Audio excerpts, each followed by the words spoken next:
বিশ্বকাপের সেমিতে উঠতে হলে 196 রান করতে হবে। ভারতের সামনে পাহাড় সম রান। যদি ইতিহাস দেখি আমরা, যদি পরিসংখ্যান দেখি, তাহলে এই রান ভারত করতে পারবে না, একেবারেই করতে পারবে না। সেরকম একটা অনুভূতি কিন্তু সবার মধ্যেই থাকতে পারে, কারণ ভারত কখনোই বিশ্বকাপের মঞ্চে 172-এর বেশি রান চেস করেনি। সেই রান করেছে আবার বাংলাদেশের মাটিতে 2014 বিশ্বকাপে বিরাট কোহলির অনবদ্য একটা ইনিংসে। বিরাট কোহলিকে ছাড়া কখনোই ভারত বিশ্বকাপের মঞ্চে 160-এর বেশি রান চেস করতে পারেনি। ভারতের মাটিতে এই উইন্ডিজের এগেনস্টে ভারত হেরে বিদায় নিয়েছিল বিশ্বকাপ থেকে, সেটাও কিন্তু ব্যাক অফ দ্য মাইন্ডে ছিল। কলকাতায় খেলা হয়েছে, উইকেট কন্ডিশন ভালো ছিল, তারপরেও 195 রান চেস করতে নামলে 1 থেকে 2 ওভার খারাপ যাওয়া মানে অনেকটাই ব্যাকফুটে চলে যাওয়া। সেখানে ভারত যেভাবে ব্যাট করেছে, এক কথায় ঐতিহাসিক। মানে এটা ঠিক যেই বোলিং লাইনারটা ভারতের বৈচিত্র্যপূর্ণ, এবং এমন বৈচিত্র্য অন্য কোনো দলের নেই। সেই দলের এগেনস্টে যখন ওয়েস্ট ইন্ডিজ 195 করেছে, এবং তারা কিন্তু বলেছে মানে ইনিংস শেষে যে হয়তো 20 থেকে 25 রান কম হয়েছে, মানে 195 রান করার পরেও তারা বলছে যে 20 থেকে 25 রান বা 15 থেকে 20 রান কম হয়েছে। কেন বলেছে? উইকেট দেখেই বোঝা যায়। সানজু কি দারুণ ব্যাট করেছেন। সঞ্জু স্যামসং এক কথায় অসাধারণ অসাধারণ। 50 বলে করেছেন 97 রান, 4টা ছক্কা 12টা চার। এই যে 4টা ছক্কা 12টা চার, এটা থেকে আমরা বলতে পারি যে হ্যাঁ ভাই, কত দারুণ ইনিংস খেলেছেন, ম্যাচ জিতিয়েছেন। কিন্তু সবচেয়ে বড় বিষয় হচ্ছে যে ওই যে আস্কিং রান রেট ঠিক রেখে ব্যাট করা, একটা দুইটা উইকেট যাওয়ার পরেও টিকে থেকে উইন্ডিজ বোলারদের ভালোভাবে নেগোশিয়েট করা, এটা ছিল সবচেয়ে বড় একটা কাজ। এবং কখনোই মনে হয়নি প্রথম যেই পাওয়ার প্লে ছিল 6 ওভারে 52 বা 53 রান 2 উইকেট হারিয়ে অভিষেক ভালো করতে পারেনি, ঈশান কিষান ভালো করতে পারেনি, এরপরেও যেভাবে আস্কিং রানের সাথে লড়াই করে যাওয়া, হয়তো বা 1 ওভারে 3 রান এসেছে, পরের ওভারে 17 রান এসে গেছে বা 16 রান এসে গেছে, ওটা একেবারেই কাভার হয়ে গেছে। কোনো সময় মানে 6 ওভার পর থেকে কোনো সময় মনে হয়নি যে ভারত ম্যাচ থেকে একটু হলে ব্যাকফুটে চলে গেছে। ওই যে বাকি 14টা ওভারই তারা ডমিনেট করেছে শুধুমাত্র সানজুর জন্য। এবং সবচেয়ে বড় বিষয় হচ্ছে তার ব্যাটে মনে হয়েছে কোহলি ফিরে এসেছে।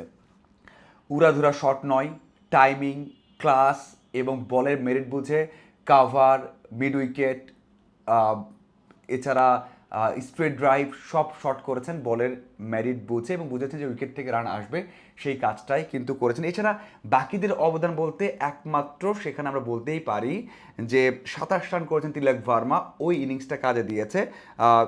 15 বলে 27 করেছেন, পরে 14 বলে 17 করেছেন হার্দিক পান্ডিয়া। এই দুইটা ইনিংস কিন্তু সাপোর্ট দিয়েছে সেখানে সানজুকে। তবে এই ইনিংসটা এক কথায় ঐতিহাসিক। আমরা দেখেছি যে সেঞ্চুরির পর যে উদযাপনটা করেছেন, সেঞ্চুরি না, ম্যাচ জয়ের পর, মানে 97 রান যখন হলো, 4 হাঁকিয়ে ম্যাচ জিতে গেল ভারত, ওই সময় যে উদযাপনটা করেছেন, সেই উদযাপনই বলে দেয় যে কিভাবে এবং কত কষ্ট করে এই দিনটার জন্য অপেক্ষা করেছেন সানজু। এবং ম্যাচটা ভারত জিতে গেছে, যেখানে ভারতের এত এত ইকুয়েশন ছিল যে কত রান করতে হবে, কিভাবে জিততে হবে, যদি ওয়েস্ট ইন্ডিজ আগের ম্যাচ জিততো, এই ম্যাচে কি করতে হবে, সব কিছু জবাব কিন্তু সানজু একাই দিয়ে দিয়েছেন। এই ম্যাচটা যেন ব্যাখ্যা করি, সেখানে অবশ্যই ওয়েস্ট ইন্ডিজ 195 রান করেছে।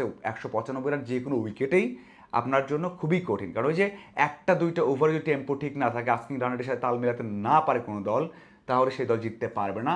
এবং সেজন্য এই রানটাও কিন্তু ভালো ছিল। দুইটা ওপেনার, সেখানে সেই হোপ 32 করেছেন 33 বলে, যদিও টি-20 সুলভ হয়নি। 25 বলে 40 করেছেন রস্টন চেজ। আমি বলতে চাই যে উইন্ডিজের ব্যাটিংয়ে সবচেয়ে বড় পয়েন্টটা ছিল বা টার্নিং পয়েন্টটা ছিল হেটমায়ার উইকেট যখন হারিয়েছে ওয়েস্ট ইন্ডিজ, তখন এই ব্যাকফুটে চলে গেছে। অন্যদিকে ভারত ফ্রন্ট ফুটে এসেছে, কারণ হেটমায়ার দারুণ ফর্মে রয়েছেন এবং তার অ্যাবিলিটি আমরা জানি। 4 ওভার থাকলে, যদিও শেষে 5 ওভারে 72-এর বেশি রান তুলেছে ওয়েস্ট ইন্ডিজ, যদি হেটমায়ার থাকতো সেখানে আরও বেশি আসতো। তারা এমনিতেই অনেক বেশি হিট খেলতে পছন্দ করে, সেই কাজটা তারা করেছে ঠিকই, কিন্তু হেটমায়ার যদি থাকতেন, ওই যে 27 করে আউট না হতেন 12 বলে, যেখানে 200 মতো 225 তার স্ট্রাইক রেট, এটা যদি আউট না হতো, তাহলে কিন্তু এই রান কিন্তু 220 থেকে 30 রান হলেও হতে পারতো, মানে নিঃসন্দেহ হতো। তো ওই জায়গাতে আমার মনে হয় যে ভারত যে রানটা কমাতে পেরেছে ওই জায়গাতেই, এবং সেখানেই ম্যাচটা জিতে গেছে, মানে এগিয়ে গেছে ভারত। কারণ এই উইকেটে ভালো রান আসবে, চেস করা যাবে, সেই আভাস কিন্তু আগে থেকেই ছিল। তো মেন্টাল প্রেশার ছাড়া এবং সেই প্রেশারটা না নিয়ে ভারত ম্যাচটা জিতে গেছে।